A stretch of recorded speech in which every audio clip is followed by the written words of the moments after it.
cold at the touch, dead in the eyes, no signs of life no more. I put your love under the knife. Leave me to die here all alone. No signs of life no more, no. A crying dove may never fly.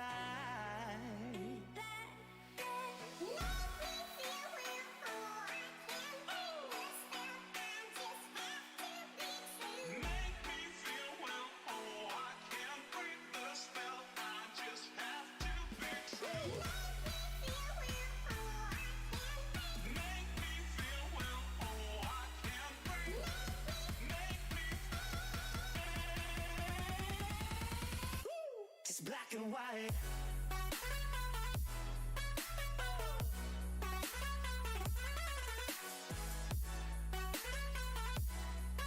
Yeah. Black and white.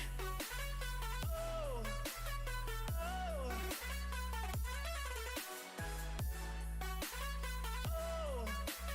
oh.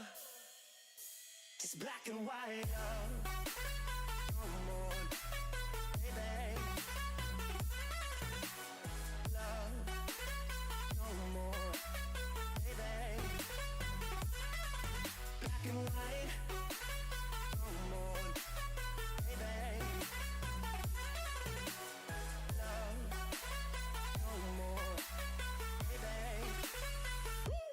Black and white, just let me go. It's only right. For all I know, it's only matter. It's calico, it's black and white. White, white, white. Just let me go. It's only right. For all I know, it's only matter. It's calico, it's black and white. White, white, white.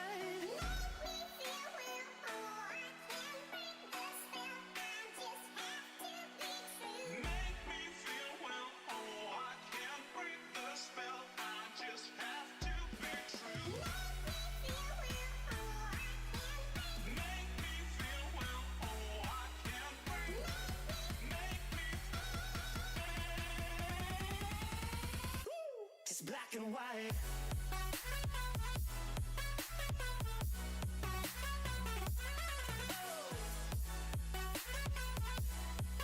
Yeah. Black and white. Oh,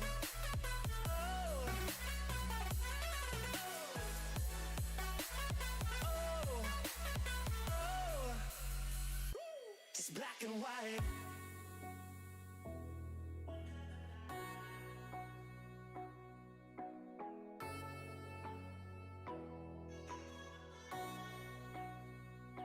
It's black and white.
Hello everybody and welcome to the Sunday Drivers MX-5 Cup Round 6 here at the Charlotte Roval. My name is Jack Oliphant and joining me on this evening's commentary is of course Jack Werrell, the other half of the Jack Squadron. Jack, how the devil are we?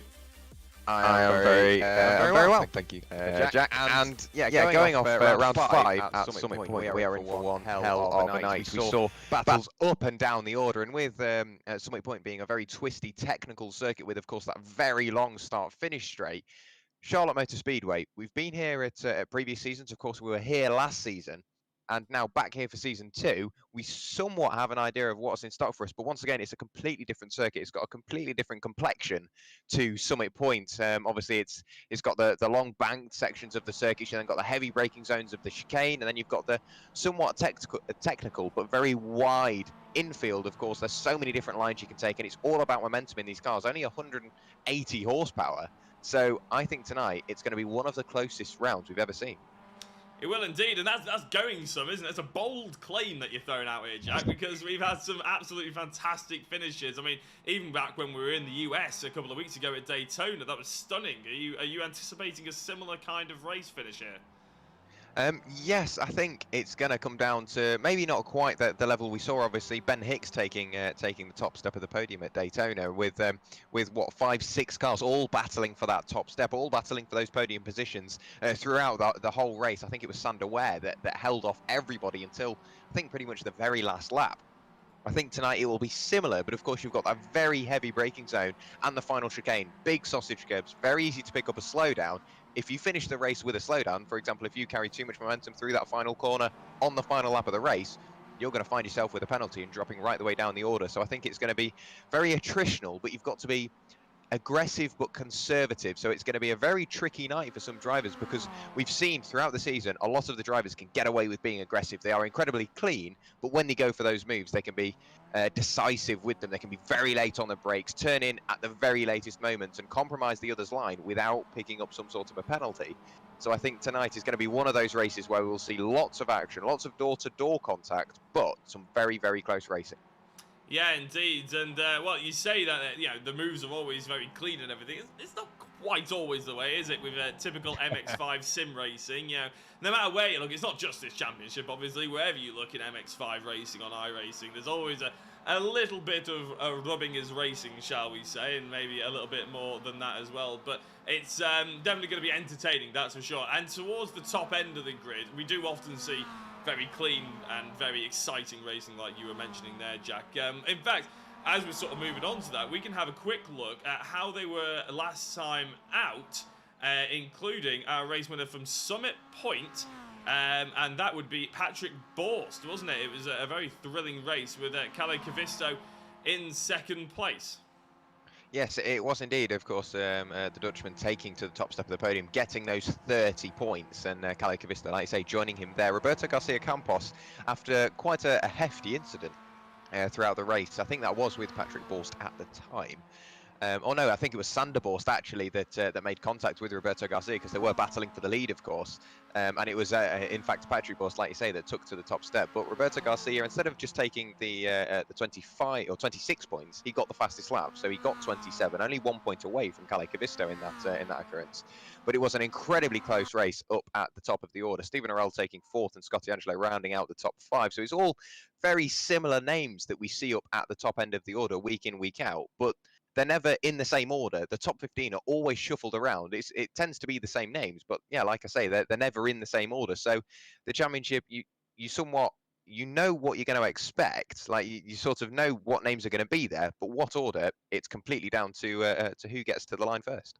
Exactly, yeah. So any one of the top 15 really have an opportunity winning, and it's worth noting as we just keep an eye out on the sort of race winners from Summit Point. Now it was a four wide battle basically, wasn't it, going into the final couple of laps really. Before that, obviously that contact that you mentioned between Roberto Garcia and I think it was Sander Borst, and so we're very much expecting to see that again here, and you can see now on your screens what on earth has happened to the championships thanks to that last round. And Jack, you can sort of talk us through it, but it's one man at the top of the table at the moment by 30 points.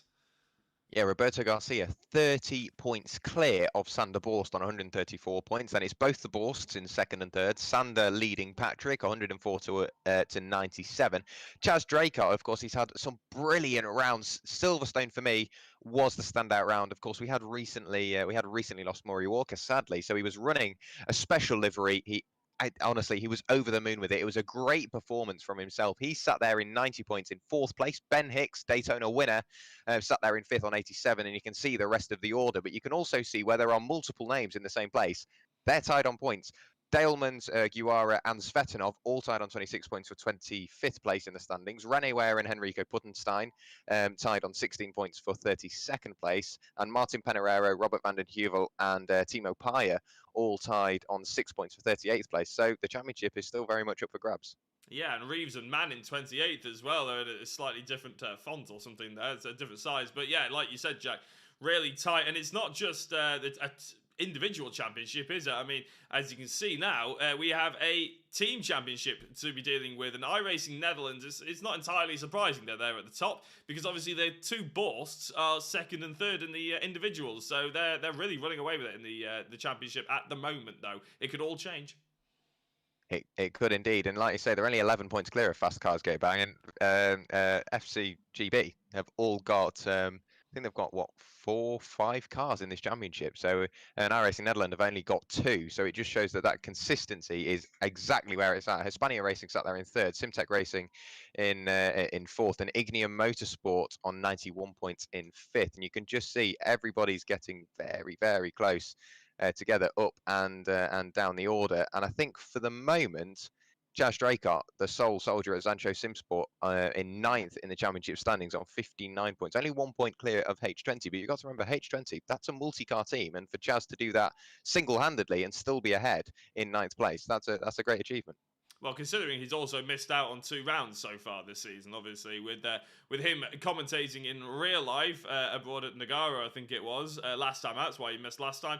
But also doing his, some sim sports, some esports commentary as well a couple of weeks ago, I think, for the 2nd round. So, yeah, very impressive. But if we shoot back to live, so now everybody's had a good idea on who on earth to look out for. We can go back to live pictures, and you can see that Kalle Kavisto is top of the timing tower, and to be honest, since we logged on, Jack, about 40 odd minutes ago at the beginning of practice, he's been there, and he's been there ever since, hasn't he? With about 3/10 the good of Dan Mould. In fact, in that last time, Kalle Kavisto actually put in another flying lap time just to nick ahead of Dan Mould. Actually, Dan's closed up. He's within 100th of a second now, so Kalle and Dan very close.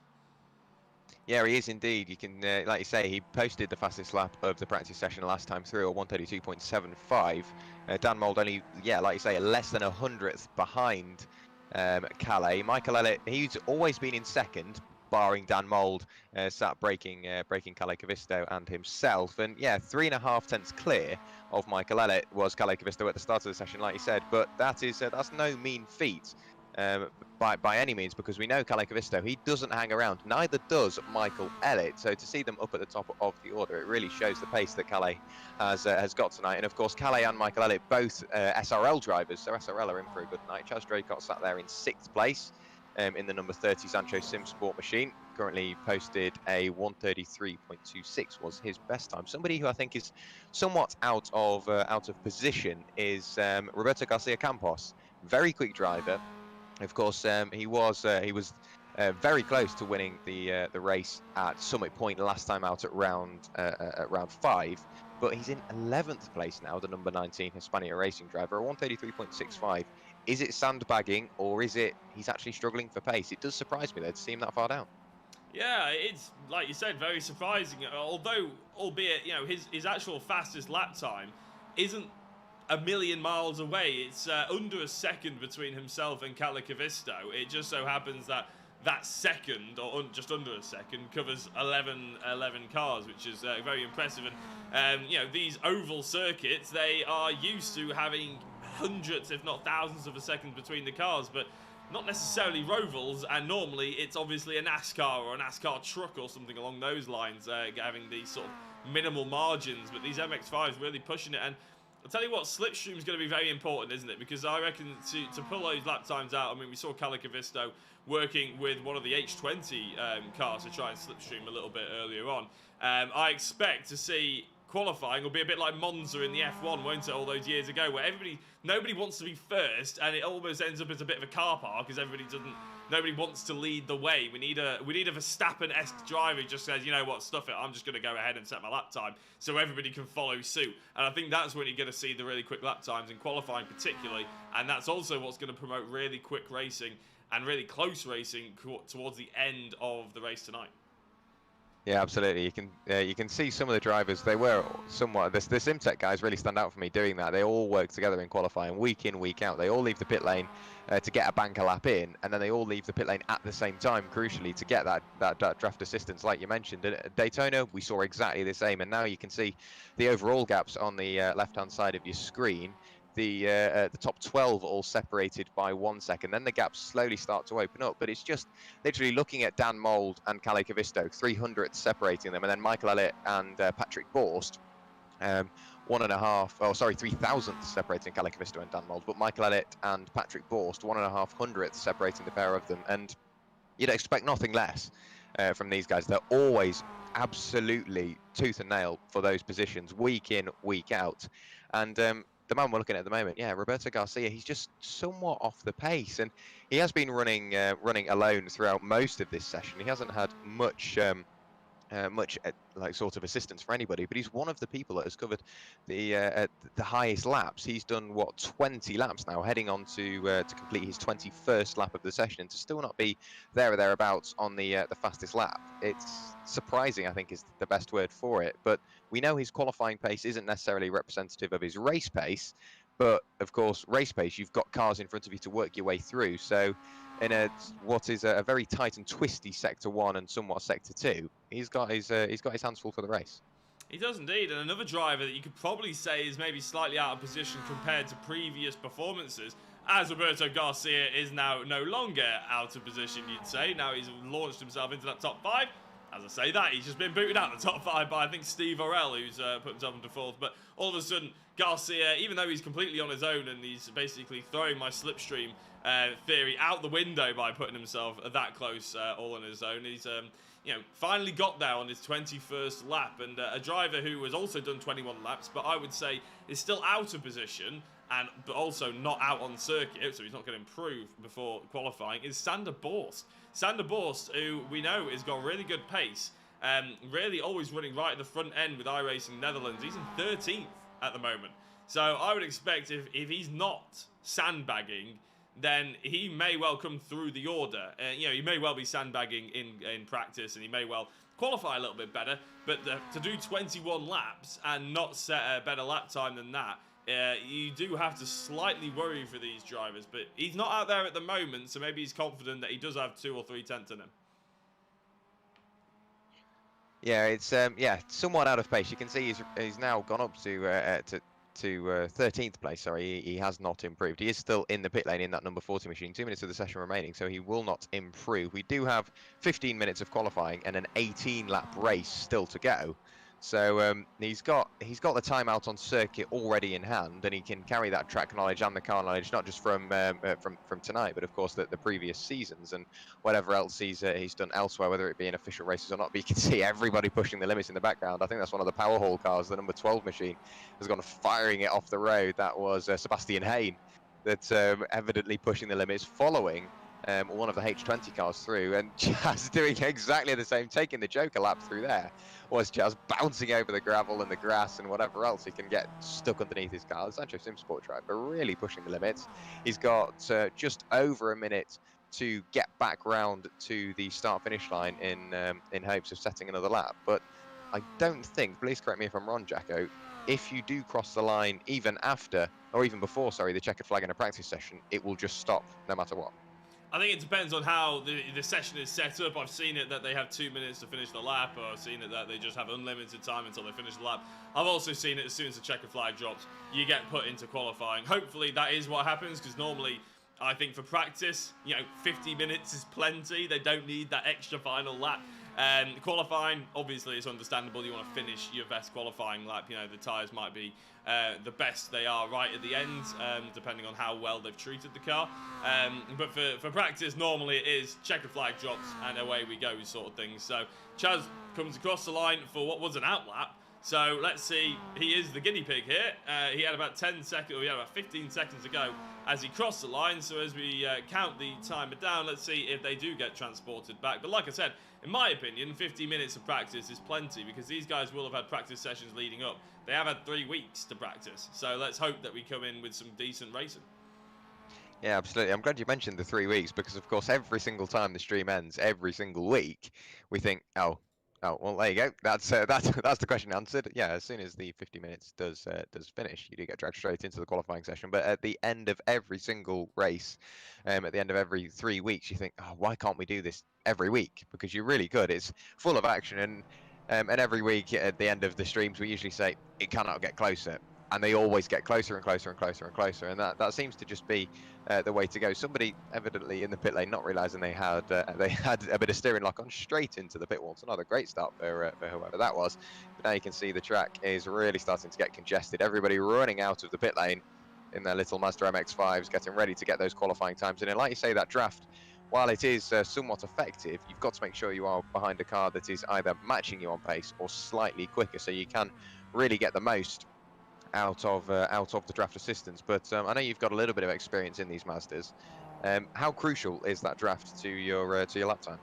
It's everything. It's it's everything. I mean, as you know, Jack, I mean, you covered a new series for yourself on Tuesday night that I used to commentate on, that I'm now racing, and I'm not very quick in an MX-5. There's no doubt about it. But you could definitely tell I would probably gain a second per lap just by being within a second of somebody else around Interlagos. Now, Interlagos is a very draft-heavy circuit, but we've mentioned before that this is also a very draft-heavy circuit.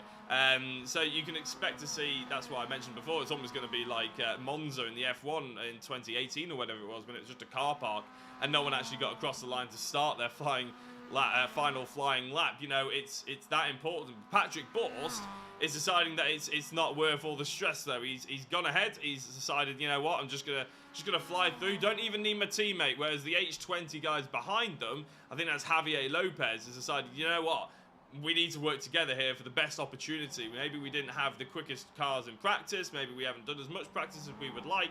But we want to fly through and try and use the fact that we've got maybe 2 to 4 cars out on circuit at any one time and try and get the lap times in. So expect to see the likes of H20 up there. Obviously, Ignium Motorsport as well. Holy Cow Racing have a few fast cars. Go Bang, iRacing Netherlands. All these sort of multi-car teams are going to be really important and definitely wants to be keeping an eye out on here in qualifying.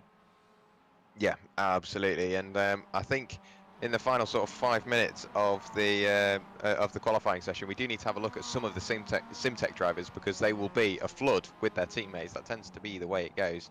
You can see here, who are we looking at? We are looking at Joseph Kivani in the number 45 machine, and he is just going through the middle section of the circuit in his Simtech Racing Silver Mazda MX-5, and we've seen some optimistic performances, I think is the best place to put it, because he's been very quick at some circuits. Some circuits maybe haven't worked for him, but he's always there or thereabouts, whether it be helped from draft or helped from just track knowledge. But it really does seem to help him once he's in a pack. It seems that is his most comfortable area. For me, the best performance from him was at Daytona, whether it was the result he was looking for or not, but he was definitely in on the mix and really starting to get his elbows out. You can see Stephen Arell, oh, well, he was on provisional pole, but Michael Ellis snuck him to that with a 133.999, so he has put it on provisional pole, just sneaking into that 133 margin. A couple of drivers getting a bit of a scuffle at the bus stop, but you think, while it is quite a wide open circuit, you can go sort of 3 or 4 wide in these little Mazda MX-5s. You are going to have contact. That is just one of the things that you're going to get in this series. And even in qualifying, you can see they're really starting to get their elbows out already. Well, it's like a two-sided coin, isn't it? You want to get into the slipstream, so you want to be within a second of the driver in front. You want to be within a second of the driver behind, maybe, and all this sort of thing. You do get a little bit of a tow here and there of drivers around you, but you don't want to be in traffic. That's the problem, isn't it? You know, for instance, Kivani, is just had a driver come out right in front of him, and maybe that'll put him off. You know, that driver's going to be on an outlap. Cold tyres. Kivani's had 2 more laps to warm the tyres up, and already there, the number 16 car has just had to pull across to get out the way of the 4 drivers that are flying through. Now, has that hurt any of those drivers? we're not too sure. Keaveney is being caught by the H20 car behind them, but that is the sort of, it's the other side of the coin, isn't it, really? If you want to get into the toe of someone, that's all very well and good. But if you then end up being slightly quicker than them, then you end up getting held up. So it's all about track position, racecraft, but qualifying craft as well, which is something that nobody really talks about. Michael Ellett is on provisional pole, obviously with a 133.999. But we're expecting the drivers to go down into the 132s. So I wouldn't pay too much attention to the qualifying order just yet. Maybe in a lap or two's time, we'll have the flying laps, probably the lap they're on right now, to be honest. And then they'll probably pit in, get some new tyres on, and then they'll be, you know, trying to push again, get the tyres warmed back up, and then they'll push right into the end of the session, I'm sure. So expect the times to really plummet and the order to get mixed up yet again, because we've actually only had 18 of the 26 drivers or something we have here tonight set a clean lap time now. So obviously it needs to be a good lap time, but it also needs to be legal. Yeah, absolutely. You can see a lot of the drivers, while they do push the limits, if they scrape the wall, even if it is just a 0x and they don't even get an incident point for it, they have made contact with the wall, and that will invalidate the lap. You can see lots of drivers improving. James Austin, Dave Geddes and Peter Reid doing so. Kalle Kavisto, I think, in provisional P2 did improve upon his time. Not enough to knock his teammate off the top spot, Michael Ellett. But yeah, like you say, it's all about making sure you get a quick lap in, but you also make sure you don't invalidate that on the way around. And you can see the sausage curbs through the bus stop, and not just through the bus stop, but through the final corner as well. If you hit those hard enough, you will get a car contact warning, and that will be a 0x. Once again, another invalidated lap. You can get an invalidated lap for an off-track. If you lose control, obviously you won't really improve upon your time, upon your current set time if you lose control anyway. But it's just these little things you've got to keep an eye out for. And of course, going through that chicane, if you pick up a slowdown, that's invalidation lap time as well. So there's so many different things that the drivers have got to look out for. Michael Ellett improving upon his provisional pole time, a 133.137 for Simulation Racing Leagues. We're now looking at Patrick Borst, crosses the line. He does improve, a 134.569. However, that does not improve upon his position. And now look, Chaz Draycott goes to the top of the times, a 133.133. The Sancho Simsport driver not letting up. Yeah, not at all. And I'm just having a look at the sectors. The reason why I would have been focusing on him otherwise, but he doesn't have actually any purple sectors, which is a bit weird because he's just put in a purple lap time. So maybe that's just my timing towers going a bit iffy. Yeah, a fantastic time by Chaz, and I don't think he's actually put any purple sectors in. He's just put the most consistent sectors in. Kalle Kavisto goes top. Again, no purple sectors, but they've linked quick. All four sectors are really quick and consistent, unlike, say, Michael Ellett, who's done sector 3 and 4 purple, but their sector 1 and 2 are quite far off at the moment from the likes of Kalle and Chaz. So that's how you know, it's a long lap at the end of the day. A 133. It's a lot of time at top speed. Realistically, there's a lot of important corners. You have to exit the corners really well. Chaz Draycott decides he doesn't even want to take them. But you have to exit the corners really well here because you are flat out on the power for a long, long time. It's a bit like Silverstone in that respect. Yeah, absolutely. Silverstone next time out we do go to, of course, round 7, Silverstone Southern Circuit. A circuit we have seen on the calendar before, not this season, but we have throughout the Sunday Drivers' Cup.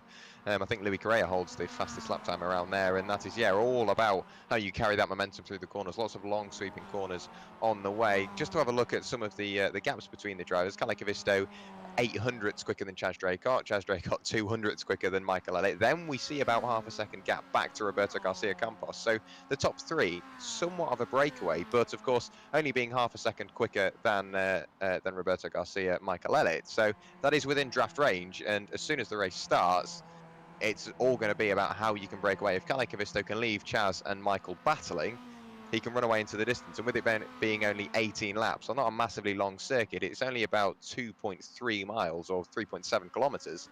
If you can run away early on and build up a couple of seconds gap, that's going to pay dividend when it comes to the end of the race. It is, but I know full well that if Chaz was in either of our positions right now, he'd be saying the last thing that second or third would want to do is start fighting each other. You know, they need to use each other to try and keep up with the first place. As Dan Mould slings it into first position for the time being as well, by 0.2 of a second, essentially. A fantastic time by Dan. I saw him putting in some purple times. In fact, David Geddes is putting a purple sector 2 there as well. So even these drivers slightly further down are putting in some purple sector times. They just need to link them all together. Yeah, it's all about how he puts those times together. And yeah, Dave Geddes, I think he's one of the 2 Canadians we do have out on circuit this evening. Currently, just about in P11, almost at that P10 point. But you've got Patrick Borst there, and that's when you get to the usual names. Well, Patrick Borst has gone up to P8 now, but you've got Stephen Arell, Pedro Marimon Cladera, Patrick Borst, Sander Borst, Xavi Lopez, Roberto Garcia, Michael Elliott, Chas Drake, Gallica Visto, and Dan Mould. Those top 10, very familiar names. Louis Correa, funnily enough, right down in 15th place. He's one of those drivers. Last season, he was very, very close. Well, there you go. He's proved me wrong. Of course, previously racing for H20 Esports, he's moved to Fast Cars Go Bang, and he's moved up to provisional P3. What time did he post? I did just miss that as he posted it. That was a 1:33.05. Yeah, very quick time from himself. Kalle Kavisto yet further improves upon his provisional pole time, a 1:32.638, 2/10 clear now of Dan Mould. But Louis Correa, I said he was out of place, and he's proved me wrong right the way up to provisional P3. Yeah, Dan Mould's just come across the line. He's closed the gap, but it's not enough, 1:32.76 for him. So I said that we'd be looking for times around about the 32s. They're proving me correct. At the moment, there's still about 5 drivers, so we've nearly got a 30-strong grid that haven't yet set a lap time. So expect to see, like Paul Clist, I've just noticed. Now, he's a driver who, Sunday Drivers, I'm not sure if we featured in this, if he's been around that much in the Sunday Drivers, but he's in the a GTE league that I've been covering on a Friday night, so I know he can hustle around in a GTE. I'm going to be very interested to see how he hustles around in an MX-5. He may have been here before, but I don't remember covering him a couple of weeks ago here. Jack, you can tell me if I'm wrong? No, he is one of the new drivers. This is his first round in the series, and of course he is yet another driver that is by himself in the team. He's in the Apex Racing Academy colours tonight in the number 51 machine. 23rd place at the moment. Of course, provisionally, if he does improve upon his time, he will go higher up, a 1:37.28 posted. Who was that that's just managed to improve upon his time? I couldn't quite see as they went up towards the top end of the order, but now you're seeing the times, instead of going green, they're going white, so they aren't improving upon the time. Kalle Kavisto seems to be exhibit number 1. He cannot improve upon that time that he posted. He's only, a second slower, so that could just be a bit of traffic or just a slow lap while he's trying to find a bit of clean air. But if you can't improve upon a time with 3 minutes to go, this is where you've got to think, do I just pull into the pit lane and see how it goes? I think now is the time possibly to look at the SimTech cars, and if they are following their usual pattern, they will all be in a pack. Yeah, it's, I mean, iRacing Netherlands, Patrick Borst, Sander Borst, they're in a little pack themselves as well. The Hispania racing drivers, Roberto Garcia Campos, I was about to say, is only separated by 1 car to his teammate Pedro Cladera. But Campos has jumped himself up to 6th place, and just like he did at the late stage of practice, he's pulling out some lap times when it counts, and that was a purple sector 1 from Campos as well. Roberto Garcia Campos. So he does have a little bit of a hustle as the driver spins off in the background, in the back of your shot there. So I expect to see this fight right at the front of the order. I know I've kept that gap on for quite a while. That's going to be really close as Patrick Borst now goes into 5th position. And will Sander be following him sooner rather than later? He's all the way, he's in 9th place at the moment. He's not on a fast lap time at the moment. So I think at the moment, Patrick Borst looks like he's going to be all on his own in the top 5 for the iRacing Netherlands soon.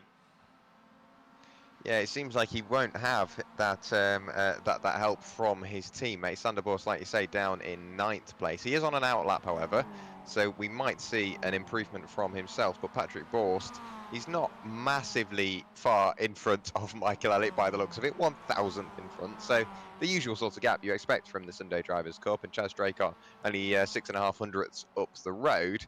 But you've got to think now, this is where you need to extract every little bit of performance out of the car. They've only got 180 brake horsepower produced from that 2-litre 4-cylinder engine. Incredibly raspy indeed through iRacing. But they only weigh, 900 kilos when they're dry. So when they've got a bit of fuel in, and of course the added weight of the driver, that brings it up to about a ton. So it's all very level playing for everybody. They've all got the same piece of machinery underneath them to work with.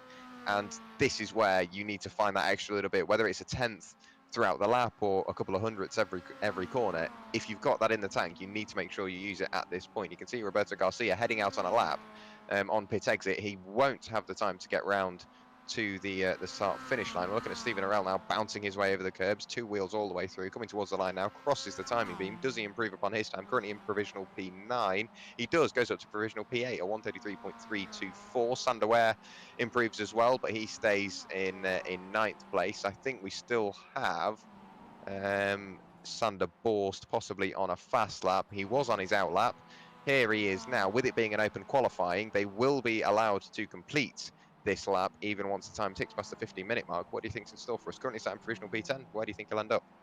Well, the thing is, his last lap time actually was, he was putting in some green sectors. This time, he doesn't seem to be going as fast, but the driver behind, actually, Javier Lopez, is going quite quickly, or at least he was. I don't know if that's just the cameras. Yeah, it was just the cameras having me off a little bit there. So actually, I think Sander Borst is under threat more than he is going on the offensive, if that makes sense. I think Javier Lopez could well be a driver that's just going to pip him out. He's going to come across the line in the next couple of seconds now, and he's putting 2 green sectors at the moment in 1 and 2. The third one slightly down, but as he comes across the line, Javier Lopez, there we go, launches himself up to 7th place, knocks Sander Borst down into 11th. Sander Ware on the brink of the top 10 now as well, with Javier Lopez up to 7th. Yeah, a great time for Javier, right the way up, like I say, into P7. Pedro Marimon improves up to P11. Here is Stephen Arell now. Through the final couple of corners he goes. Very quick in a 911 Cup car, because he races in one of the leagues I race in as well. Crosses the line, provisional P9, right the way up to 4th place. Great improvement from himself, a 133.021 posted. Here is Chaz Draycott. He is still on a flying lap. Through the final banked corner we go, and straight into the pit lane. A practice pit entry, I think, for Chaz there. Where is Sander Borst, the number 40 machine? I don't think he's out on the circuit anymore. No, he's not. But Kalle Kavisto possibly still out. Yeah, he's gone a slow in lap in towards the pit lane he goes. Where is Dan Mould? It looks like he is still out and circulating. Nope, he's sat on the exit of turn 1. I don't think we've got anybody really pushing and vying for those top spots anymore. And you can see there's not really much orange painting those gaps. So everybody's really opened up in the top 4. Then you've got Louis Correa and Patrick Borst really close together. But for me, qualifying is pretty much settled. Yeah, I think it is. I don't think we're going to get much out of it anymore, aren't we? So we'll bring you the grid as soon as it's available to us. Stephen Arell is actually the only driver that's currently sat out on circuit. Maybe he hasn't got the memo that it'd be more useful for him to get in so he can advance the session. But what, we've got half an hour race coming up for us. And with those qualifying times and the drivers that are at the front of the grid as well, I mean, any one of the top 10, I would say, yeah, going into this evening, I'd say that guy can win. Roberto Campos, he's on 9th place. He could win it quite easily. So I'm very much looking forward, and we can bring you the grid. So Jack, run us through it right about now. We've got Kalle Kavisto on pole position on 132.638 is the pole time here at round 6 at Charlotte. Dan Mould for company on row 1. Chaz Draycott's got Stephen Arell alongside on row 2. Then it's Louis Correa and Patrick Borst making up row 3. Michael Elliott and Javi Lopez 7th and 8th. Then it's Roberto Garcia, Campos and Sander Ware rounding out the top 10. Pedro Marimon Cladera in 11th. Then it's Sander Borst.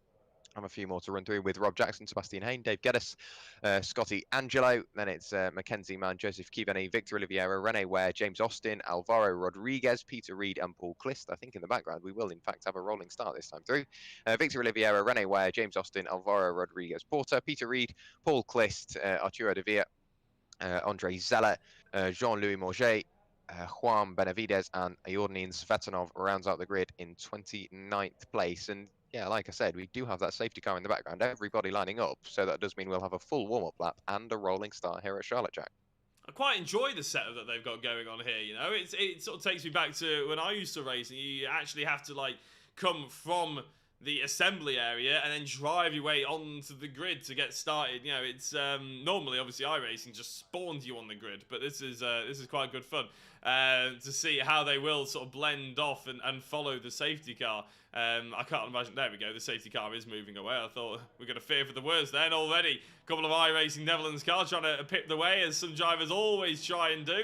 But we are going to get underway as soon as we can. As you said, Kalle Kavisto, he was fastest in practice. There's no real surprise that he was fastest in qualifying, is there, Jack? It's a really good, strong start from him. And I suppose he's carrying that momentum, although it's like 3 weeks apart. He's carrying that momentum from Summit Point, isn't he? Because obviously he got that second place And now he's gone one better, and he probably wants one better as well after all the pace that he's been showing so far. Yeah, it's one of those things. He's always been there or thereabouts, but he's, whether it be unlucky with contact or unlucky with some sort of strategy, because of course, while you are in these Masters, you do not have to make a pit stop. But if you've got a car in front, you can decide: do I sit behind you for a couple of laps and then save a bit of fuel, maybe, or whether it just be sit behind you and maybe learn the track and get those extra few tenths here and there in the draft. But he's either left it too late or gone too early and then been caught out. He's never really had that standout performance. Starting on pole position, however, is going to give him that jump already in towards turn one. But having Dan Mould in second place, that's going to be no easy task. Dan Mould, very aggressive driver, but he's very clean as well while doing so. And then he's got Chaz Draker and Stephen Orrell just behind for Holy Cow Racing. So it's down to what Calais does. If Calais decides, if I just sit here and see what I can do about making my way into the distance, great.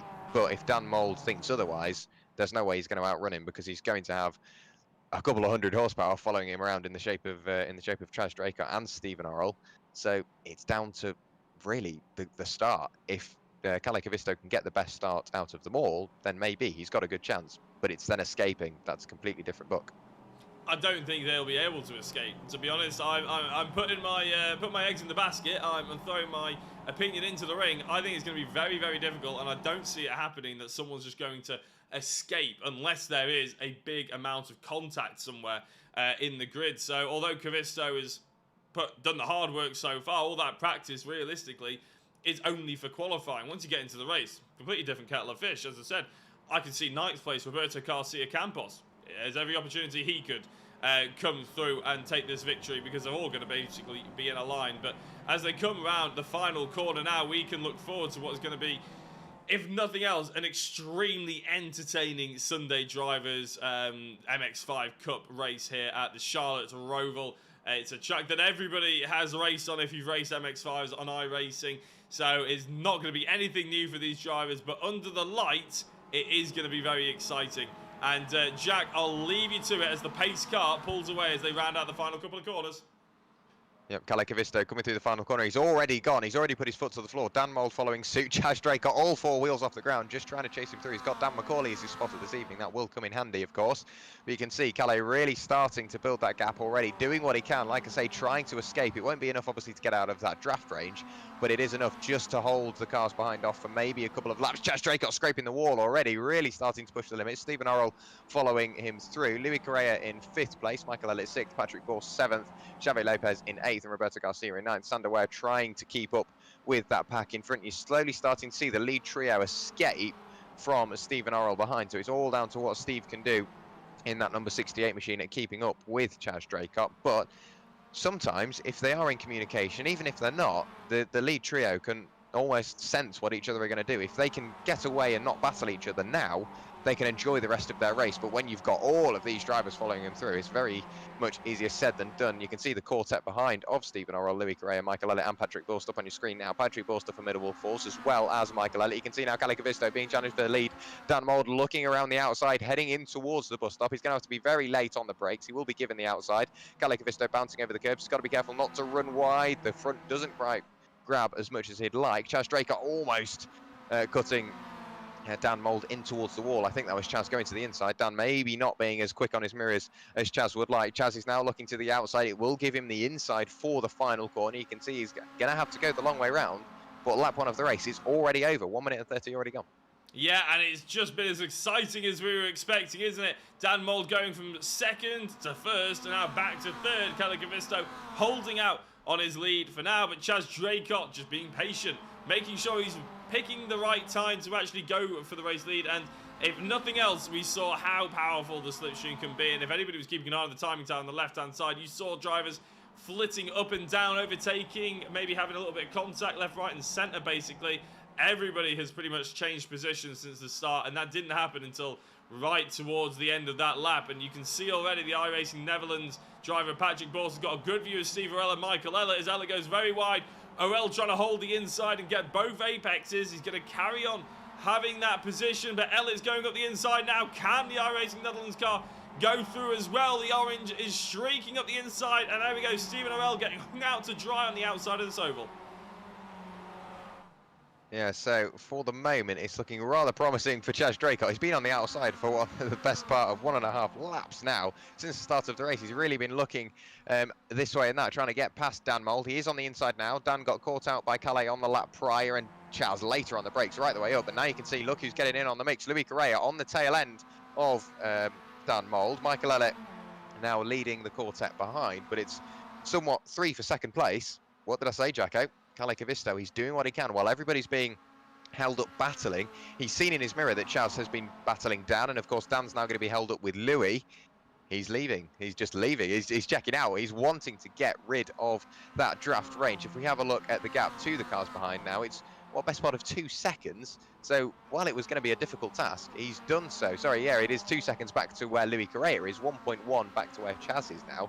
So for the moment, Calle Cavisto is looking rather safe up at the top end of the order, but it's all down to that one little mistake. You run wide at one corner, it's all going to unravel. Now we're looking at Sander Ware, looking at the inside of Sander Borst, but now he's left himself vulnerable to Sebastian Hayne behind in the Powerhall racing machine and through onto the infield section of the circuit. Now you can somewhat open up the tabs before this tricky right-hander. It's a double apex right-hander. You've got to brake while with a bit of turning input in.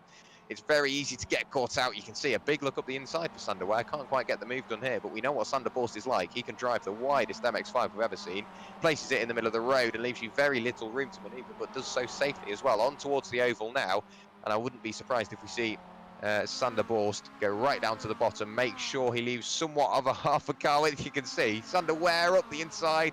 He's riding that that line at the bottom end of the circuit. It is going to be the inside for the chicane. Quite a decisive move there for Sander. I know some drivers, they can get away with using the apron, some drivers maybe not, and it's very controversial because I think some support it and some don't. But Sander Ware, he's thinking, right, well, if I don't get an off track, that's fair game.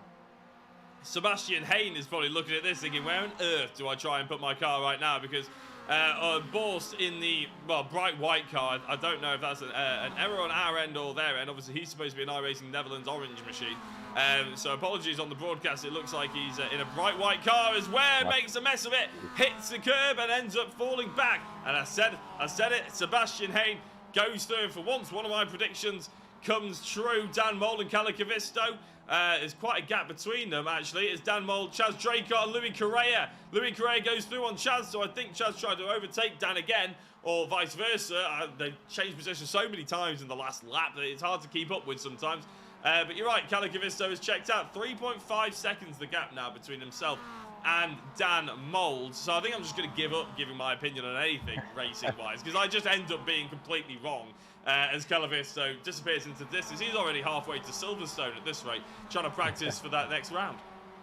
Yeah, it seems like that is the case. And yeah, don't worry, I am seeing Sander Borst also in a completely white car, so it's not just an issue on your end. I am picking up the same. Here is his counterpart, however, Patrick Borst in the number 41 machine, looking up the inside now of Michael Elliott. He's going to have the inside for the bus stop. He is in front. You can see the transponders swapping places on the timing tower. That's going to be very quick in for Michael Elliott. He will never get that slowed down, and he will pick up a slowdown. So in theory, he's going to have to lose not just one position, which he might have lost. He's lost out now to Stephen Orrell and Roberto Garcia Lopez, and he's now right the way down in 8th place, losing the draft from the car in front. Xavi Lopez is gaining on him as well. So from one little mistake, you can see he's dropped 3 places, possibly 4 in the next couple of laps if Xavi Lopez picks up his feet and really starts moving forward. You can see now Roberto Garcia up the inside of Stephen Orrell, almost into the tail end of Patrick Borst. Patrick now the driver that is currently holding on to that final spot in the top 5. Stephen Orrell looking to the inside, and over the curbs we go, and does manage to fend off Roberto Garcia Campos, and that is no mean feat because Roberto is an incredibly quick driver, and to not only get overtaken by him, but to get past and then defend that position just to hold on to 6th place. Great stuff from Stephen Orrell. Yeah, these two as well, Borst and Ware, the two Sanders still going at it. Scott Angelo is the driver who's joined in though, because Sebastian Hayne has checked out, much like Calle Cavisto. Hayne is now caught up to Javier Lopez. So everywhere you look, there's effectively a race going on. So just to give a little bit of a shout out to some of the other drivers, some of the other races. Kivani and Rene Vere. Kivani trying to overtake Rene Vere. I think Vere's just gone around the outside of him there with a good exit about the turn number 2 maybe. So again, these guys really fighting tooth and nail. Dan Mould and Louis Correa coming on to sort of this back end section, the second half of the circuit, going into the bus stop chicane. As Louis looks to the outside, trying to get that apex, but just invites Chaz Draycott along, doesn't it? And the thing is, you know as well as I do, Jack, that if Chaz Draycott was sat here in our shoes, as he often is in the commentary box, he would be saying that these guys need to calm down. They need to work together to try and catch up to Calicavisto. But he's not taking, well, what I assume would be his own advice, is he? Here he's just battling tooth and nail to try and get that podium position and beat the drivers that are around him. Yeah, it seems to be the usual way that this goes. Of course, in the commentary box, we can quite easily say, you need to work together. But as soon as, whether it be an official race, a league race, or a special event, anything like that, that all, for me, I know that much. I will sit there and battle away. Who's that that's been collected in the foreground? Chaz Draycott picks up that P2. Louis Correa now with damage aboard his Fast Cars Go Bang #1 machine. Yes, Dan Mould has dropped down the order, and once again, he's now backwards. Who is that? The number 64 machine. Right back in front of the who was that? That was the Powerhall Racing machine. I think that was possibly Scotty Angelo. I think that could have actually been a Simtech car that got picked up in that. I do hope that that wasn't Jean-Louis Mauger that got caught up in that. As yeah, Steve Orrell has gone back to the pit lane, the number 68 machine. That has all come undone for the very top runners of the order. So it's still Calicavisto leading, 6.2 seconds to the good. Chaz Draycott now sat in second place. Let's have another look at that. Stephen Orrell over the roll cage. Same with Dan Mould, bouncing all around. And then back going once again. So it definitely wasn't any sort of payback from the yellow machine. Who was that? That up the inside, Dan Mould. I think he just turned in for that apex without checking his mirrors. And then I'm not sure what happened here. He hit the wall, grabbed first, and just went straight in front of the Simtech car. Very clumsy driving for me from Dan Mould. Of course, he was in an incident and then tags another car once again. Whether that is some sort of hardware failure, I don't know. But for me, if that isn't hardware failure, that's very clumsy from Dan Mould.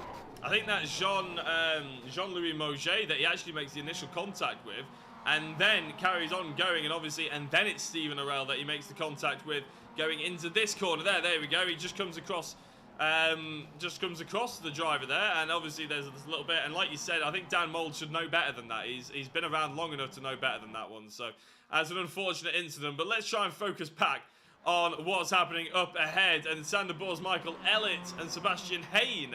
So Sebastian Hayne's been brought back into Sander Boers' bubble, shall we say? But actually, I think actually it's Sander Boers exceeding the expectations from where he was before and overtaking Sebastian Hayne and catching up to Michael Elliott. Maybe as a result of all that carnage, people had to slow up. Maybe. Yeah, it seems like that is the case, and of course, from one little clumsy incident from Dan, it's just affected other people's races as well. So it just shows that slight lapse in concentration. It really can somewhat mess with your race. And of course, traffic is something we don't necessarily see that often. Jean-Louis Mauger being the traffic in this case, and Dan Mould slightly too eager to get by, a slight misread of the situation. And it just shows that one little mistake from one driver can affect sort of 5-6 drivers' races and somewhat put them out of the race. You can see Dan Mould and Sander Ware both out of the race at the moment. Sander Boers with a bit of damage aboard his car, that left-hand wing mirror hanging off. So not really doing much about that. He's evidently had some sort of a bang with another car. Michael Elliott just sat in front. Sebastian Hayne just sat behind. So Sander Boers the meat in the sandwich at the moment. He's got to decide which way he's going to go. If he gets past Michael Elliott, that's great. It will be up into the top 5. But then he's got to then fend off Michael Elliott, because Michael Elliott is not an aggressive driver, but he knows what he's doing. He knows where to place the car to defend. He also knows where to place the car to attack. Up the inside, Sander Boers goes over the curbs. Michael Elliott more than happy to let him do that. No sort of major defence from himself, but now he's going to be giving that that draft assistance to Michael, and he's got to decide what he's going to do. Is he going to try and escape while Michael Elliott is preoccupied with Seb Hayne, which it seems like that is the case. Sebastian Hayne now in front of Michael Elliott, so whether Michael is just somewhat distracted or he's got some sort of an issue with that car, but he's only going backwards, and he's got Xavi Lopez just sat behind. Yes, indeed. I'm just having a look. Oh, there's a little bit of a nudge there from Elliott and Hayne, so maybe there's a little bit going on here. Maybe, I think, probably Lopez is looking at this thinking, oh, if you're going to do this, then I will just sit here. I'll chill, you know.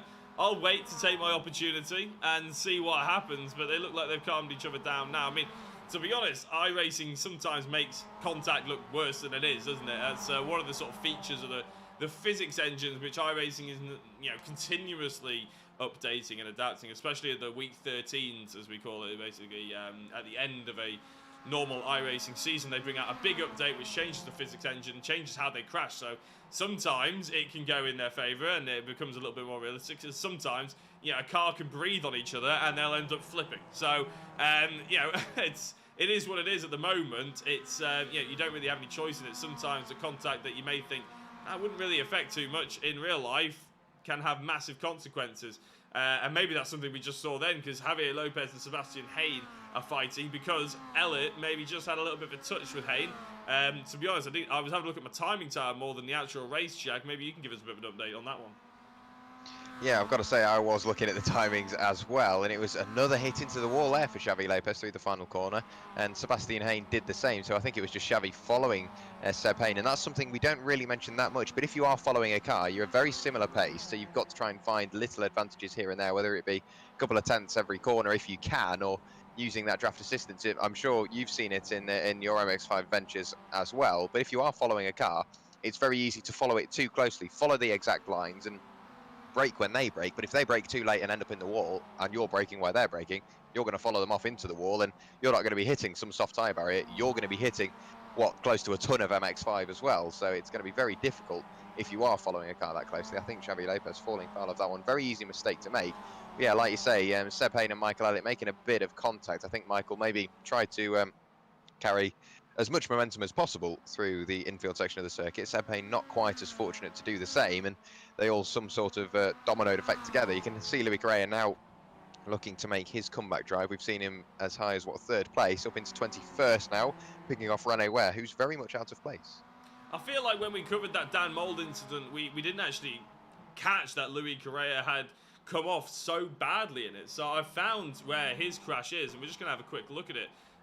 Actually, this is the tail end of it, isn't it? Because he's just pulling over.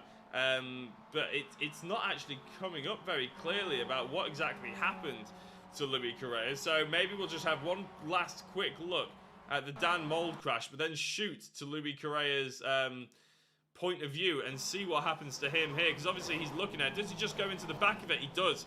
He just catches the back. So Chaz gets through it rather unscathed. But Louis really has a damaged MX-5 there, doesn't he? And no wonder he sort of pulls off and just comes into the pits because, like you mentioned before, I've had a little bit of MX-5 experience myself, and I always have that close action like you were just describing there, where you almost go into the next car because you don't expect them to brake or there's an incident or something, and your front bumper basically gets taken off. And at Interlagos, at least, it was 15 miles an hour slower on the straight with your front bumper hanging off than it is with a perfectly new MX-5, which is just painful to race with. So it's actually a lot more enjoyable and probably a lot more productive for Louis Correa to pull off there, come, take the penalty for being towed, get his car repaired, and come back out with a brand new MX-5. Because otherwise, 15 miles an hour on the straight for what is basically half the lap here, it's just gonna absolutely kill him, and it will be pretty much last without him even having to come into the pits. Yeah, it's one of those things where you think, well, it's only a little bit of damage, and even if you have a bit of draft assistance, you can see Juan Benavides now losing out to Pedro Marimon Clavero, another driver very much out of place from earlier incidents, trying to work his way up side by side through the centre section of the circuit, and very similar door-to-door contact. Juan Benavides' mirror not quite fending as well as he'd like, and you can see the Simtek car trying to work his way up through the inside. That's Rob Jackson almost managing to work his way through in the number 18 black and silver machine. But yeah, like you say, just even if you have got that draft assistance, but you do have that damage, you haven't got much power behind these things anyway. While they are under a ton, 180 brake horsepower, 150 pound-foot of torque, it's not going to spin the world the wrong way. It does not have that much power, but they are a great little formula for racing. But with that damage, it's massively going to affect not just your lap time, but the handling of the car. So whether it be on the straight with that extra bit of drag from a bent bit of bodywork, but whether it be turning into a corner as well, having that slight bit of damage on the front of the car, it could affect cooling, it could affect turning, it could affect mid-corner, it could affect the exit of corners and how close you can follow the cars in front. So tiny bit of damage can massively affect your race. You can see Iordanin Svetinov, for me, sadly, in just a pure white livery once again, but he is being chased down by Peter Reid and Joseph Kivini at the moment. And for me, they're only going to get closer. We're on lap 11 of the race, heading on towards lap 12 now. Kalle Cabisto right up towards the start-finish line. I wouldn't be surprised if he crosses the line in just a few moments' time. Back up to the front now, Jacko. We've got Chaz Draycott trying his best to gap Patrick Borst. Roberto Garcia following through, and it's one of those things. What is Chaz going to do? Because if he gets caught by Patrick Borst, is he going to focus on battling or is he going to focus on driving away? well, they were closed up really closely, which is why I shot to them on the cameras. You know, they were about a second and a half away from each other. All of a sudden, they were 0.2 of a second, all three of them away. And I said at the beginning, Roberto Campos, you know, keep an eye out for him. Just because he qualified 9th does not mean by any stretch that he's not going to be. I did say about maybe winning the race. That's obviously probably not going to happen. But it's, you know, a podium position for 9th place is nothing to be sniffed at, is it? And that's exactly what he's going for here. And he's in the slipstream with Chaz Draycott and Patrick Bourse. And we mentioned before, we saw that little incident. Obviously, we saw the driver of Louis Correa, which completely had a mind blank then. Louis Correa had that big contact after Dan Mould's accident. But, you know, Chaz got a little bit of a nick, didn't he? Probably not as badly, or definitely not as badly as Louis Correa. But that must be hurting him a little bit, which is maybe why he can do the corners okay, but maybe he's losing a little bit of top-end speed. And the fact that he's punching the hole in the air for these two drivers is not going to be helping him at all either. So which is why all of a sudden it's back down to about 0.2 of a second as we go into the bus stop chicane. He just can't get the top speed out of his car anymore. And whether that be damage or whether that be just the slipstream or a touch of both, it's going to be a hard race for Chaz Draycott to hold on to this 2nd place. It is indeed, but we did see at Silverstone where he was just fending off, I think it was Sander Borst at the time, lap after lap after lap after lap after lap, and still take that win at the end of the race, albeit with a little bit of help from some back markers behind. I think we saw Roberto Garcia Campos get caught out by some back markers that race. So that was just one less person that Chaz had to worry about, but of course he did still have the attention of the car behind, and you can see now they've really started to close up, and you can see, like I say, that lead gap is coming down. Chaz punching that hole in the air, and everybody's just working through that. Of course, Patrick Bourse picking up a bit of draft from Chaz. Roberto Garcia picking up the draft from Chaz and the draft from Patrick Bourse, which seems to be the way to go. You can see Sander Borst up into 5th place now, quite the distance away from this little trio here. But at the end of the day, if they're battling lap after lap, you can see now Patrick Bourse very decisive up the inside. Chaz went very deep in towards that right-hander. Patrick Bourse somewhat alongside, almost got that position made. Chaz still on the inside. He's going to have to compromise his line on the way in. Hopefully he can gain the most on the way out. He can hug that bottom line through the oval section of the circuit. Now 3 wide onto Speedway Turn 3. I think Roberto Garcia has read that situation perfectly. He was sat there in 4th place. I think it was actually 5th place. I know it was definitely 4th place. Sat ready to pick up the pieces and still 3 wide in towards the bus stop section of the circuit. Patrick Bourse can't really do much about that. Chaz has gone from 2nd right the way down to 4th. Roberto Garcia read it perfectly. We've said patience tends to be the way to go. And wow, I'm lost for words at this point. He just sat there, let everybody battle in front of him. Chaz Draycott and Patrick Bourse. They came together almost, got very close to contact. Chaz went deep. Patrick went to compromise his line. Roberto Garcia went, yep, thank you very much. I'll take that. And you can keep the change straight the way through up into 2nd place. Chaz now sat there in 3rd. He did manage to get Patrick Bourse back. Well, I've said that. What's Chaz going to do now? Up the inside, Jacko. And Roberto Garcia left without much to do. Chaz all the way over the curbs. Back up into 2nd place. Evidently not happy sitting there outside of the podium places. Yeah, it's that classic 3-way battle, isn't it? Where, you know, if you're the driver at the back, you hold all the cards, basically. If you're the driver in the middle, it's the hardest place to be on the entire race circuit, pretty much, isn't it? Because if you attack the driver ahead, you ruin your run and potentially get attacked by the driver behind you. But if you don't attack the driver ahead of you, then you're going to be attacked as well. It's a catch-22 situation. If you're going to make the move, you've got to make sure it's done and dusted. You've got to make sure that the driver you're overtaking has ruined his run as well and potentially block off that 3rd place in the train sort of thing. And quite often what happens is the 2nd person in the train stays in 2nd, the 3rd person in the train leads the train, and the person ahead goes back down to 3rd. That is what happens, and obviously it's all switched again now, and they're all going into the bus stop chicane yet again, pretty much side by side. Chaz having a little bit of a netcode touch and a big touch in the end with one of the Borsts. That's Patrick Bourse, of course it is. And they get going again, but all of a sudden Patrick Bourse's front end is gone. That'll be 10 miles an hour, knocks off his car instantly, unfortunately. But Chaz Draycott gets going. He still retains that 3rd place, but all of a sudden Michael Elliott sniffs something here, doesn't he? That 5th place driver.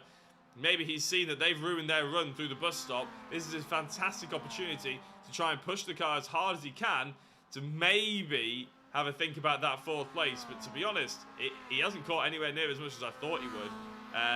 And it's not going to be. It's still 5 seconds. I thought there was going to be a big difference in pace there, but it isn't to be, as Elliott comes across the line still well into 5th place, even if he did gain 6 seconds on the drivers ahead.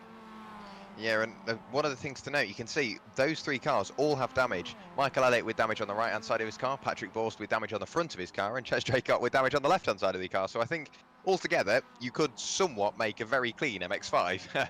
But everybody with that damage, of course, I think Patrick Borst is going to lose out the most to that, having that damage on the front of his car. And of course, that will affect the cooling, that will affect the straight line speed. You can see up the inside now, Rob Jackson for Simtech.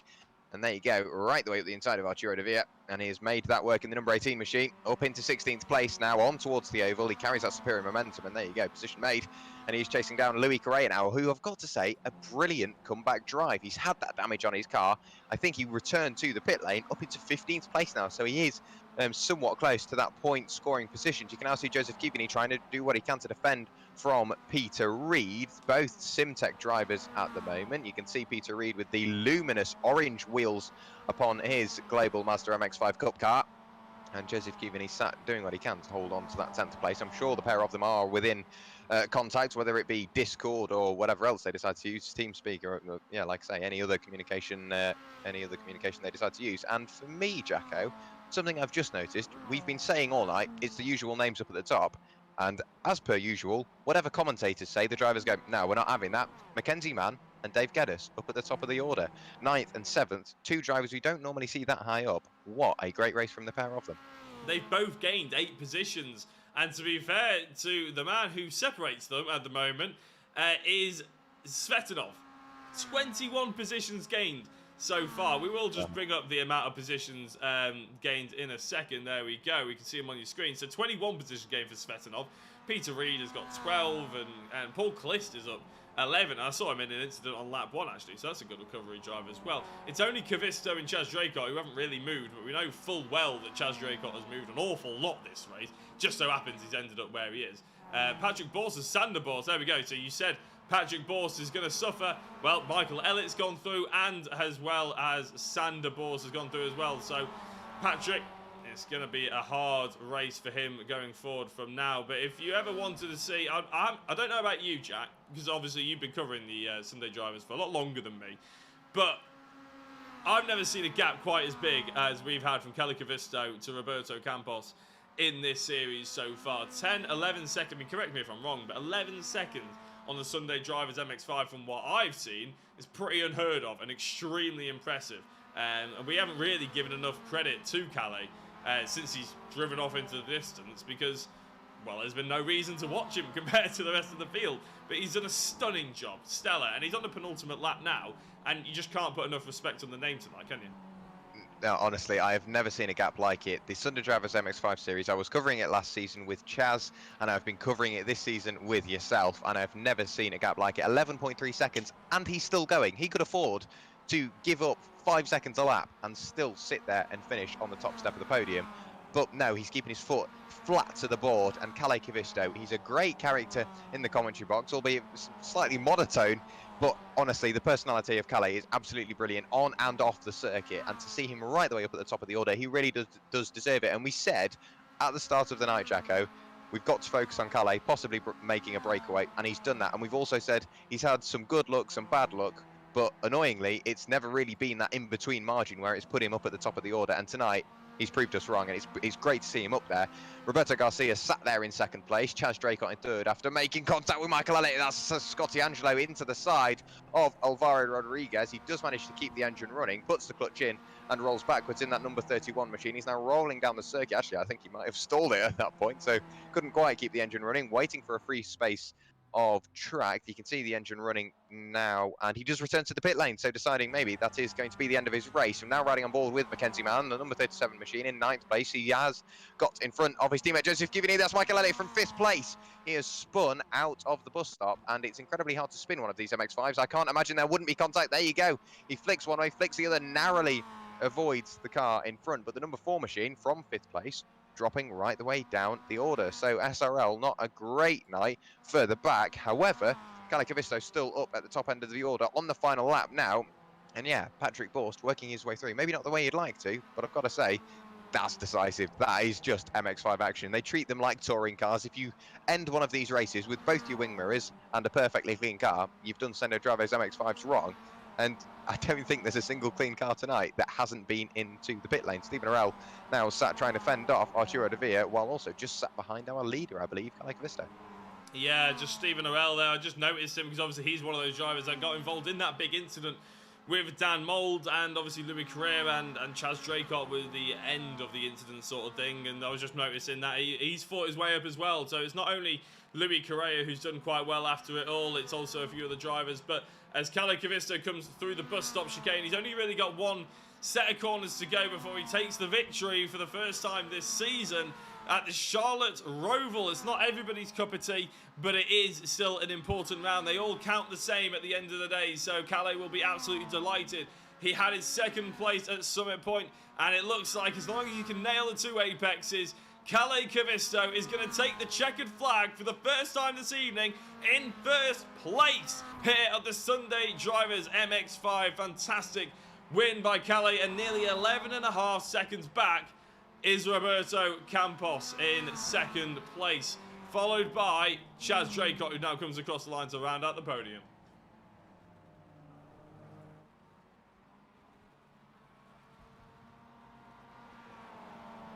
Louis Correa here in 15th place. He's just trying to chase down James Austin. We'll see if he can... James Austin, we'll see if he can attack that and gain one more position to crack himself. It looks like he's going around the outside, and as the other drivers are starting to flood across the line, can Louis hold on to that 14th position that he's just about managing to squeeze on through to? Louis Carrera in the number one car comes home to take a 14th place. That is just about in the points, I believe. I say just about, actually. I think they go down to 25th for points here in the Sunday Drivers. So Louis will be aware that every single place matters, and it proved that it was... well, in fact, actually, I thought the bus stop chicane was the last corner. Then I got slightly mixed up. But now he's going to come across the line to take that 14th position. But yeah, it just goes to show, you know, the damage model in the MX-5s at the moment. It's so brutal that if you just get a bit of a nudge on your front end, obviously Louis had a pretty big nudge on his front end, in all fairness. Then it is so important to make sure that you actually get in the pit, if you can, quick enough, take the penalty for getting towed, and get a brand new MX-5. Very important indeed. And we can bring you the race results. Kalle Kavisto confirmed race victor here, 11.1 seconds ahead of Roberto Garcia. Campos, who started in 9th place. Fantastic drive by him. Chaz Draycott, who fought to the bitter end to get his podium position. He definitely wasn't going to be giving that one up without a fight, and a fight he gave. Sander Borst came through on Patrick Borst. Michael Ellett, after having a little bit of contact towards the end from Sander Borst, ended up just behind Patrick Borst in the end. Dave Geddes in 7th place. Svetanov gaining 21 positions, finishes in 8th. Mackenzie Mann, another one of those drivers that Jack earlier said is a bit of a surprise to be that far up, but a brilliant result in the top 10 for Mackenzie. Joseph Keaveney rounds out the top 10. Peter Reid in 11th place. Sebastian Hayne in 12th. Paul Clist, newcomer to the championship, and will be very, very pleased with the 13th position. Louis Correa comes home in 14th. Recovery drive from him, and a good one at that. James Austin in 15th. Rob Jackson 16th. Rene Ver in 17th, with Steve Arell being one lap down. Again, a bit of a recovery drive by him. 19th was... Oh, you're back, Jack. I'll finish off running through the order, and then we'll hand over. Arturo De Villa in 19th. Scott Angelo in 20th. Benavides in 21st. Andre Zeller 22nd. Oliveira 23rd. Cladera 24th. Porter 25th. Lopez 26th. Sanderwehr, in 27th. Dan Mould 28th. And there's one more driver just before... There we go, Jean-Louis Morget in 29th place. 14 laps down in the end. And Jack, you're back, and it was a thrilling race in the end, wasn't it? It was indeed. I think I got that excited. My fire alarm decided to go. You know what? This is going to be absolutely brilliant. So my fire alarm decided to get The excited race was about it as that well. fire. It was that It was. fire emoji. It's It just going off. was indeed. It was indeed, and it decided at that exact point, just as we were getting to the finish, it can't contain its excitement, and decided, yeah, you know what, this will be a great time to go off. But I've got to say, a brilliant race, one of the closest ones we've seen in the mid pack. We normally see the battles being for the lead. Calle Cavisto, he just ran away with it. He was in a completely different, never mind a completely different postcode. He was in a different state. Like you say, he was getting ready for Silverstone before we even got halfway through the race. So a great performance from the number 3 SRL driver, but that mid pack, I've never seen it closer. Indeed, but we can have a chat to race winner and a couple of others as well. I see Calle Cavisto is in the interview waiting room. So I'll tell you what, Jack, let's drag him in and you can have a chat to Calle, our race victor. Calle Cavisto, welcome to the commentary box. Wow, what a performance! We were saying throughout the entire race that in these MX-5 Cup cars, it's so difficult to break that draft, and once you've done it, it's so difficult to escape because the cars behind can work together. But all you did, you waited for the cars behind to start battling, let them be preoccupied with that, and just disappear into the distance. And not only that, even when they weren't battling, you were still putting tenths and tenths and tenths, and even seconds into them, lap by lap by lap. And that was just a brilliant performance. So from, I'm sure, us all here that are watching, and of course us all at SRW, congratulations on the win. How did you manage that? I have no idea. I have absolutely no idea. I mean, it was very crucial to get a good start and get away from the guys behind. And I managed to do that, and then I just did what I could. And honestly, I think my best worst enemy was me myself. I was so worried that I will mess things up and crash into the wall or something. Well, I've got to say, you kept it incredibly clean, even while all the action was going on behind you. Yeah, a great drive from yourself. With it being, once again, it's Charlotte Motor Speedway, the Roval layout of the course. We've seen it on previous seasons, but it's a completely different complexion to where we were last time. Of course, we were at Summit Point, so very tight and twisty Sector 2 and Sector 3. Long start-finish straight. Here you've got the banked turns, of course, of the oval. You've got the quite wide but very flowing infield section of the circuit, and then of course you've got the 2 chicanes as well. What was your outlook going into Charlotte, because it's a very different circuit, not really something that you can almost relate to any other circuit? What was your sort of loves and loathes going into Charlotte? Well, I was actually doing a little bit solo practice today before the race, and I learned only today I learned almost like a new line through the first chicane. You can pretty much throw the car sideways there, and when it lands on a tarmac, it just get a very good grip and you get a good exit. And I guess it worked today. I don't know. I'm very confused. Sorry. Well, I've got to say, mate, there's nothing to be confused about. That was just a brilliant drive from start to finish. You controlled your race, you controlled your car, and even if you were throwing it sideways, it looked great. It looked very composed, and you did what you had to do. And knowing that full well, you've put it on pole position. You've got Dan Mould, Louis Correa, Chaz Draycott, and Stephen Orrell behind you, as well as both the Borsts. A very formidable force. Were you maybe nervous, or were you almost apprehensive of thinking, like you say, you need to get that good start? I'm sure the rolling start helped because the final chicane, very much a one-way affair, but getting that good start, you said it was crucial, but were you sort of nervous, or were you planning for that to go the way it did? Or yeah, just talk us through what you were thinking on the run up to the first lap.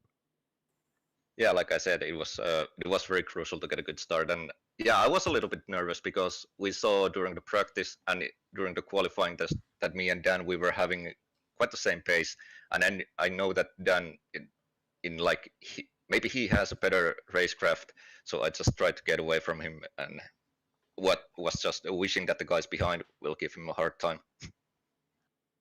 Well, it definitely seemed like that was your breaking. Well, that was their breaking point. They just they got too preoccupied with the rearview mirror and left you to get on with it. So it's obviously a great result for yourself and for SRL, and one of the biggest winning margins throughout any of the seasons here at Sunday Drivers. So a massive congratulations from ourselves here at SRW for that.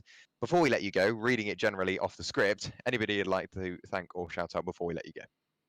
Well, all the audience and you guys commentating, can't wait to watch it back, and team and just everybody involved. And I don't know if you're usually showing like a footage on the background when you're doing these interviews. So if you didn't already, can you show me my donuts? Because my friend actually ordered some donuts last season, and the order has been pending till today. So hopefully he's happy now. Well, Jacko, make sure you do get that on stream, of course. We I'm will desperately trying to find it now. we I can't will, let you we will down, Kelly. try and do our best to, of course, get that on the stream. But yes, thank you very much for the kind words, and of course, another massive well done from ourselves at SRW for that win. We'll see you in 3 weeks' time at Silverstone. Yes, thank you. Bye bye. Bye bye. Calais Cavisto there, such a great character, and of course he shows different aspects of the race that we don't normally see. So it's great to speak to Calais week in, week out. You can see him enjoying himself on the donuts. So to Calais and of course his friend, there are your donuts. Chaz Draycott joining in with maybe not some donuts. I think that's just full lock right hand down for Chaz, struggling to get the tail end of the car out. But speaking of Chaz, Jacko, he is all yours. We're bringing him in for the commentary box for not maybe the usual occasion, but Chaz Draycott, welcome to the commentary box, and Jacko, he's all yours. Yeah, Chaz, first of all, what on earth are those donuts that you're doing in the background there? It's you need to work on them, mate. That's poor.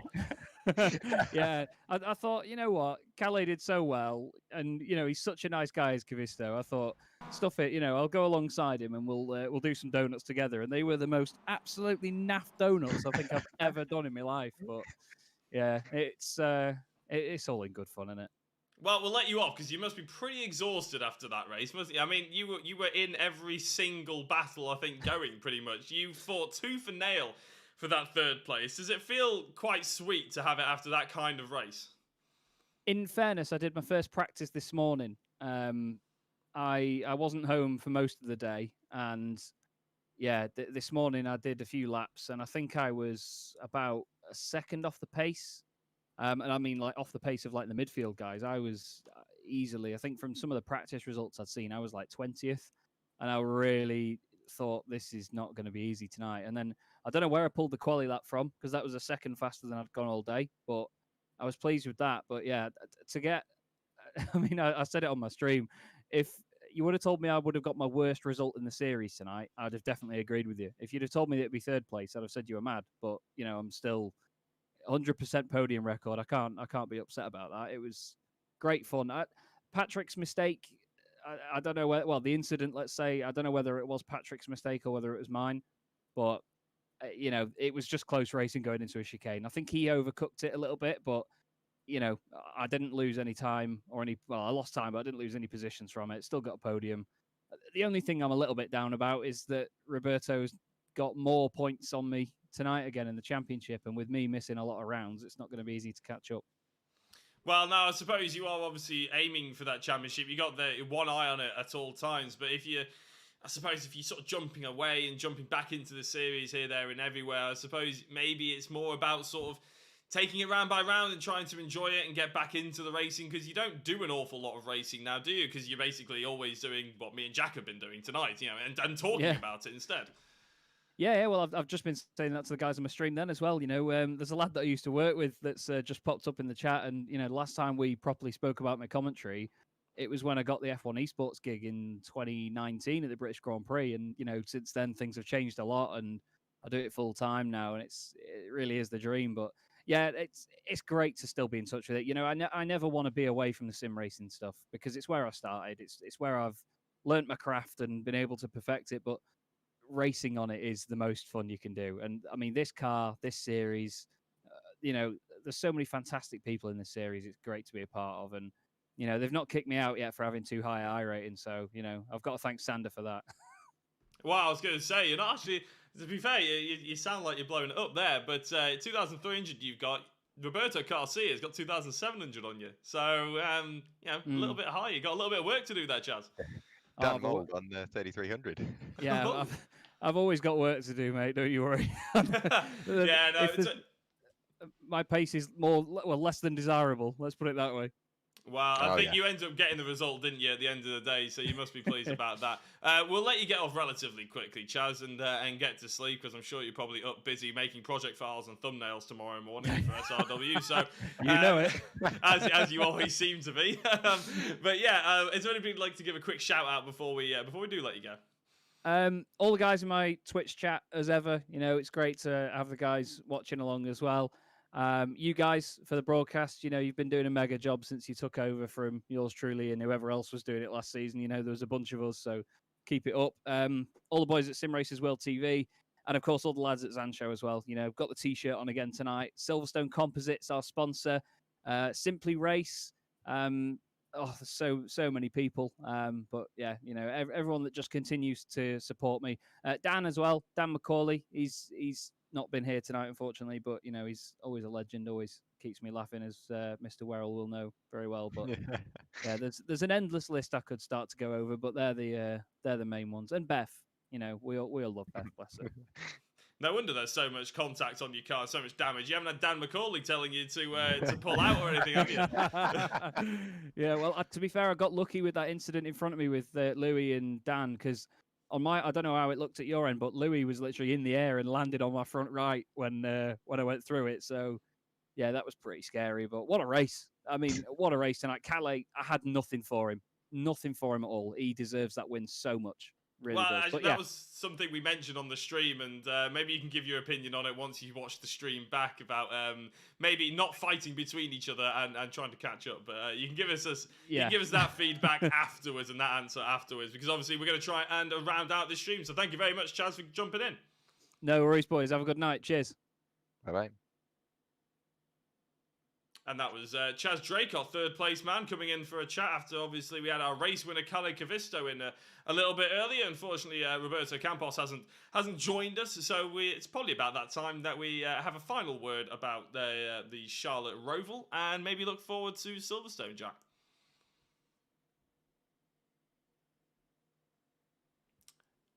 Do you want to have that final word, Jack? Are you there? Yeah, well, I was just talking to myself again because my mic. Well, I decided to leave my mic on mute, funnily enough. But I honestly think sometimes I am going insane because I'm constantly going week in, week out with the Sunday Drivers MX-5 series, and I'm thinking, oh, well, we've got to wait 3 weeks. But every 3 weeks, I come back and do exactly the same. So I'm doing exactly the same thing, but expecting a different outcome. But it is somewhat of a different outcome, I think, because like we've seen Calle Cavisto at the top end of the order, we never see a driver storm over the series. There's always a different winner, whether it be back-to-back wins for a couple of drivers, but then on that third week, they will never get it. There will always be somebody else there, and the podium is always mixed up. That top 15, we've said that since the start of the stream, that top 15 is so crucial. Similar names most of the time, but tonight, of course, Dave Geddes and Peter Reed, great races from the pair of them. But it's also just that it's constantly switched around, and it's one of those things which just makes this series. There isn't an MX-5 series like it, and as much as my commitments elsewhere, whether it be for other MX-5 series, they are great racing. There's something about this series. It's so unique. It's got a great club feel about it. Of course, there's the various groups that all the drivers and all the commentators and anybody involved speaking. It's just a great community of drivers. While on the track, there may be a few disagreements. At the end of the day, we're all here to have fun. And tonight, once again, I think that's been achieved. Absolutely, yeah. That's what sim racing is all about at the end of the day, isn't it? And hopefully these guys do take their, obviously, 2 weekends off and come back fresh with Silverstone as well in mind. And, can't wait for it. My name's been Jack Oliphant. Obviously, alongside me in the virtual commentary booth has been Jack Werrell. This has been the Sunday Drivers MX-5 Cup at Charlotte Roval, won by Calle Cavisto. We'll be back in a couple of weeks for Silverstone. Join us next time. See you later.